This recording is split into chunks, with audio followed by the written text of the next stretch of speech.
자, 구약성경 1116페이지 예레미야서 39장의 말씀을 볼 차례입니다. 예레미야서 39장 1절로 10절까지의 말씀, 구약성경 1116페이지에 기록되어 있습니다. 자, 우리 예레미야서 39장 1절부터 10절까지의 말씀을 같이 읽도록 하겠습니다. 시작. 유다의 시드기야 왕의 제9년 10째 달에 바벨론의 느부갓네살 왕과 그의 모든 군대가 와서 예루살렘을 에워싸고 치더니 시드기야의 제11년 넷째 달 9째 날에 성이 함락되니라. 예루살렘이 함락되매 바벨론의 왕의 모든 고관이 나타나 중문에 앉으니 곧 네르갈 사레셀과 삼갈 네부와 내시장 살스김이니 네르갈 사레셀은 궁중 장관이며 바벨론의 왕의 나머지 고관들도 있더라. 유다의 시드기야 왕과 모든 군사가 그들을 보고 도망하되 밤에 왕의 동산길을 따라 두담 셋문을 통하여 성읍을 벗어나서 아라바로 갔더니 갈대아인의 군대가 그들을 따라 여리고 평원에서 시드기야에게 미쳐 그를 잡아서 데리고 하맛 땅 리블라에 있는 바벨론의 느부갓네살 왕에게로 올라가매 왕이 그를 심문하였더라. 바벨론의 왕이 리블라에서 시드기야의 눈앞에서 그의 아들들을 죽였고 왕이 또 유다의 모든 귀족을 죽였으며 왕이 또 시드기야의 눈을 빼게 하고 바벨론으로 옮기려고 사슬로 결박하였더라. 갈대아인들이 왕궁과 백성의 집을 불사르며 예루살렘 성벽을 헐었고 사령관 느부사라단이 성중에 남아있는 백성과 자기에게 항복한 자와 그의 남은 백성을 잡아 바벨론으로 옮겼으며 사령관 느부사라단이 아무 소유가 없는 빈민을 유다 땅에 남겨두고 그날에 포도원과 밭을 그들에게 주었더라. 하나님의 말씀입니다. 아멘. 자, 오늘 우리가 읽은 이 부분 바로 남유다의 마지막 모습입니다. 예레미야는 백성들에게 계속 하나님의 말씀을 전했죠. 바벨론에 대항하면 안 된다. 이건 하나님이 정하신, 우리에게 정하신 징계의 과정이니 우리 항복하고 그들에게 항복하고 하나님이 주신 징계를 우리 겸허하게 받아들이고 그러면 하나님께서 반드시 우리를 다시 회복시켜 주신다고 약속하셨으니 지금 당장은 힘들고 어렵더라도 우리 이 과정을 꼭 겪어가자. 이 과정을 겪어야지만 우리가 하나님께 저지른 잘못을 용서받을 수 있다. 정말 목이 터져라 외쳤어요. 근데 백성들이 그것을 들은 척도 안 합니다. 오히려 예레미야를 옥에 가두고 진흙덩이에 파묻고 때리고 그런 일이 계속 반복되었죠. 결국 하나님의 마지막 심판의 날이 이르렀습니다. 자, 1절에 보시면 유다의 시드기야 왕 이렇게 되어 있죠. 시드기야 왕이 유다의 마지막 왕입니다. 이름 자체가 벌써 시들었어요. 그렇죠?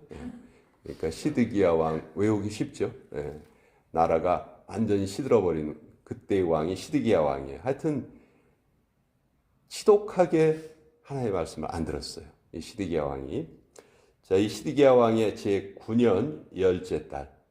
시드기야가 왕이 되고 9년 10달이 지났어요. 바로 그 달에 바벨론의 느부갓네살 왕이 세 번째 침공을 합니다. 이게 예루살렘을 침공한 게 세 번째 침공이에요. 이 세 번째 침공은 얼마 동안 계속되냐면 1년 6개월 계속돼요. 그래서 2절에 보시면 시드기야의 제11년 넷째 달 9째 날. 그러니까 시드기야가 왕이 되고 11년이 지났고 4월 9일이에요. 11년째 4월 9일이 바로 이 4월 9일이 예루살렘의 함락일입니다. 이날에 예루살렘이 함락되었어요. 그러니까 이 1년 6개월을 사실 유다가 버티긴 버텼죠. 우린 절대로 항복하지 않는다 하고 버텼어요. 근데 바벨론이 아주 이 유다에게 치를 떨었습니다. 여러분, 이 민족적으로 좀 소위 말하는 독한 민족들 있잖아요. 독종들이라고 부르죠. 독종들. 우리 한국 사람들도 별로 거기에 뒤지지 않는 사람들인데 유대인들은 정말 독종 중에 독종이에요. 그래서 나중에 신약 성경 시대에도 로마가 예루살렘을 함락시키죠. 그때에도 로마가 정말 고생하거든요. 한 3년 동안 저항을 했어요. 그러니까 그렇게 저항을 하고 성공을 하면 다행인데 저항을 하다가 실패하면요. 정복하려는 사람들은 그동안 고생한 게 화가 나가지고 남아있는 사람들을 가만두지 않습니다. 아주 그냥 잔인하게 진멸을 시켜버리죠. 이 바벨론도 그랬어요. 1년 6개월 동안이나 저항을 하니까 나중에는 어떤 방법을 쓰냐 하면 한 1년 동안은 성을 공격을 하다가 나머지 6개월은 공격을 하지 않아요. 그냥 성을 포위만 시킵니다. 그 성을 포위시키면 예루살렘은 산꼭대기에 있는데 그 예루살렘 성을 포위를 하면 모든 물자가 성 바깥에서 성 안으로 들어가야 되거든요. 그것을 다 막아놓은 거예요. 그래서 결국은 나중에 예루살렘에 항복할 때 결국은 굶어서 굶주림에 지쳐서 항복을 하고 맙니다. 그래서 그때 뭐 어린아이를 삶아 먹기도 하고 하는 그런 아주 비참한 일들이 바로 이 시대에 있었던 일입니다. 자, 예루살렘 성이 결국은 함락이 됐어요. 그래서 이제 바벨론의 모든 신하들이 예루살렘에 나타나서 정복을 합니다. 근데 이때 보세요. 4절에 보면 이 시드기야 왕이 얼마나 못난 왕이냐 하면, 자, 저항을 하다가 정복이 됐어요. 자기는 한 나라의 왕이죠. 아무리 정복을 당했다 할지라도 왕으로서의 위엄을 잃어서는 안 되잖아요. 백성들을 대표하는 사람이잖아요. 그래, 우리 결국은 저항하다가 함락되었다. 너희 마음대로 해라. 이런 어떤 모습이 있어야 되는데 이 시드기야가 어떤 행동을 하는지 한번 보세요. 도망갑니다. 밤에 몰래 도망가요. 또 도망가다가 잡혀요.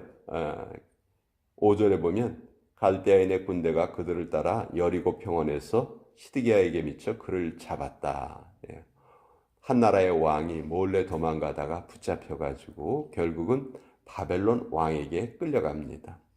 이때 바벨론의 느부갓네살 왕은 예루살렘에 처음에 왔다가 예루살렘이 오랫동안 저항을 하니까 계속 그곳에 머무르지 않고 시리아라는 나라로 잠깐 옮겨 있었어요.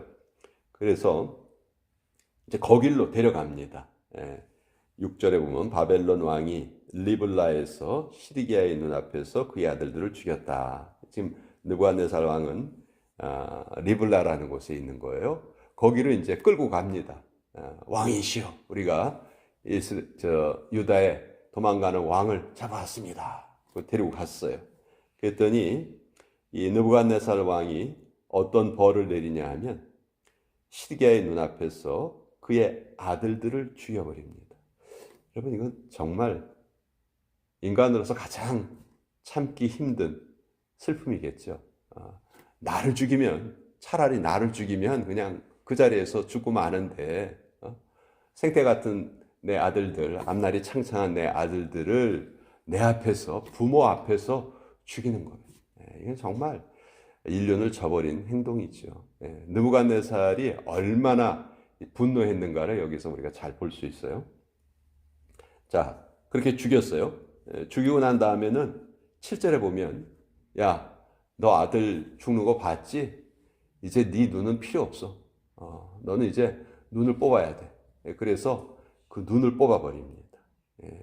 자, 한 나라의 왕의 자리에 있었던 자가 눈이 뽑힙니다. 눈이 뽑히고 쇠사슬로 결박당해서 바벨론으로 끌려가요. 걸어서 끌려갑니다. 여러분, 이 예루살렘에서 바벨론까지의 거리가요, 1600km입니다. 1600km를 걸어간다고 한번 생각해 보세요. 여기서 아틀란타까지 걸어갔다가 걸어서 내려오는 거예요. 예. 그 거리를 제대로 끌려가는 동안 대우를 제대로 해줬을까요? 아유, 당신은 왕이시니까 좀 마차 타고 가세요. 말 타고 가세요. 그랬을까요? 더 힘들었을 거예요. 그렇죠? 눈까지 빠졌잖아요. 다른 사람은 그래도 길을 보면서 걸어갈 수 있는데 시드기야 왕은 눈도 빠졌으니까, 눈도 없으니까 얼마나 힘들었겠어요? 예. 근데 이게 다 하나님의 심판의 과정이었던 거예요. 사실 나라가 이렇게 멸망당하는 것은 분명히 예레미야도 예언을 했지만 이미 이스라엘 백성들이 가나안 땅에 들어오기 전에 모세가 예언을 합니다. 자기 후손들을 모아놓고 만약 너희가 들어가서 살 저 가나안 땅에서 하나님의 말씀을 잘 지키면 하나님이 너희에게 복을 내려주실 것이지만 만약 너희가 하나님을 섬기지 않고 가나안 족속들이 따르는 이방신을 좇고 하나님의 말씀을 지키지 않으면 하나님이 반드시 너희에게 징계를 내리실 것이다. 너희를 벌하실 것이다. 사실 이것은 모세가 예언한 내용이에요. 그러니까 모세가 예언한 내용이 근 1000년 후에 지금 이루어진 거죠. 그러니까 이 1000년의 기간 동안 하나님은 참고 참으셨던 거죠. 계속 기회를 준 거예요. 하나님께서 주신 거예요. 이스라엘 백성들을 어떻게든지 돌이키시려고 기회를 주셨는데 결국은 그 기회를 이스라엘 백성들이 그냥 차버리고 말죠. 이 이후에 이제 예레미야도 또 똑같이 잡힙니다. 근데 이미 바벨론 왕은 예레미야가 어떤 행동을 했는지를 다 들어서 알고 있었어요. 그래서 예레미야를 죽이지 않습니다. 그리고 예레미야에게 선택권을 줘요. 너 나하고 같이 바벨론으로 갈래? 아니면 그냥 이 땅에 남아 있을래? 그때 예레미야가 그냥 이스라엘에 남아 있겠다고 선택을 해요. 그리고 예레미야는 이제 예레미야서 다음 책이 예레미야 애가인데 무너진 예루살렘 성을 보면서 그 슬픔의 노래를 지어서 부르죠. 그렇지만 그 노래의 주제는 하나님께서 우리를 이같이 징계하셨지만 그것이 하나님의 본심이 아니시다. 재앙이 아니라 우리의 평안을 하나님께서 원하신다. 그래서 이 과정은 우리가 꼭 지나갈 수밖에 없는 징계의 과정이다 하는 것을 예레미야가 또 성경을 통해서 다시 한번 우리에게 알려주고 있죠. 자, 인간이 강팍해지면요 다 이렇게 되는 것 같아요. 뭐 시드기야 왕뿐만이 아니에요. 애굽의 왕 바로는 어떻습니까? 바로도 그 10가지 재앙이 내릴 때까지 버티다가 결국은 나중에 큰 어려움을 겪게 되죠. 또 아합과 이세벨도 마찬가지. 엘리야가 그렇게 여러 번 이야기를 했지만 그것을 받아들이지 않았죠. 자, 이렇게 성경은 하나님의 말씀을 받아들이는 자와 받아들이지 않는 자를 아주 정확하게 대비시켜서 우리에게 알려주고 계세요. 그리고 우리에게 똑같은 질문을 오늘도 하고 계시는 거죠. 너희는 어떻게 살겠는가? 이것을 하나님이 오늘도 묻고 계시는 거예요. 그리고 우리는 가장 지혜로운 자가 자기의 경험뿐만이 아니고 타인의 경험을 통해서 배우는 자가 가장 지혜로운 자라고 하죠. 그러니까 이런 것들이 다 우리의 교훈을 위해서 기록되었다. 성경은 그렇게 말씀하고 있죠. 그래서 우리가 이 예레미야서의 말씀을 그저 과거에 있었던 역사의 한 장면으로 우리가 읽고 말 것이 아니고 오늘을 살아가는 우리에게 똑같은 그런 선택의 순간이 찾아온다는 것을 우리가 깨닫고 그때 바른 선택을 내가 해야 되겠다. 그것이 우리가 이 성경을 읽는 목적이 되어야 합니다. 그래서 오늘 이 유다의 마지막 함락되는 과정, 그것을 또 우리 같이 알아.